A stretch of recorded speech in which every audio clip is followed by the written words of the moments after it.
अस्सलाम वालेकुम जी। 15 जनवरी 2025 की फ़्रेश वीडियो। आज हमारे डिफरेंट पीसेस हैं जो कि कार्गो होने हैं और ये कल हम कल रेडी करके रखे थे। अब लड़कों ने इनको जो है वो मुकम्मल टेस्ट करके ऑफिस में आ गए हैं। अब इनको सिर्फ कवर लगने हैं। मतलूबा जो है हम एड्रेसेस लिखेंगे और मुख्तलिफ कस्टमर्स के हमारे ये पीसेज हैं। इसमें हमारे पास 100 एम्पेयर के अंदर मॉड्यूल वाला पीस है, हमारे पास 5 kb के अंदर वापडा शेयरिंग के अंदर पीसेज हैं, हमारे पास LCD के अंदर प्योर साइन वेव में वापडा शेयरिंग में पीसेज हैं, हमारे पास जो है वो सादा जो हमारा पुराना मॉडल है 8 IGBT के अंदर वो वाले पीसेज हैं। उसके बाद हमारे पास जो है TFT प्योर साइन वेव के अंदर पीसेज हैं।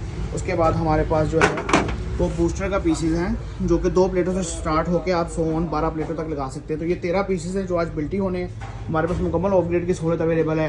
हमारे नुमाइंदों को अपना मतलूबा लोड बताएं, उस हिसाब से आपको गाइड कर देगा। ऑल ओवर पाकिस्तान डिलीवरी की ऑनलाइन सर्विस अवेलेबल है, कैश ऑन डिलीवरी दराज पे अवेलेबल है। लेने के लिए मजीद मालूमात के लिए किसी भी किस्म का इन्वर्टर बनवाने के लिए अपने मतलूबा लोड के मुताबिक आप हमसे रब्ता कर सकते हैं 0305 40 32 416 पर।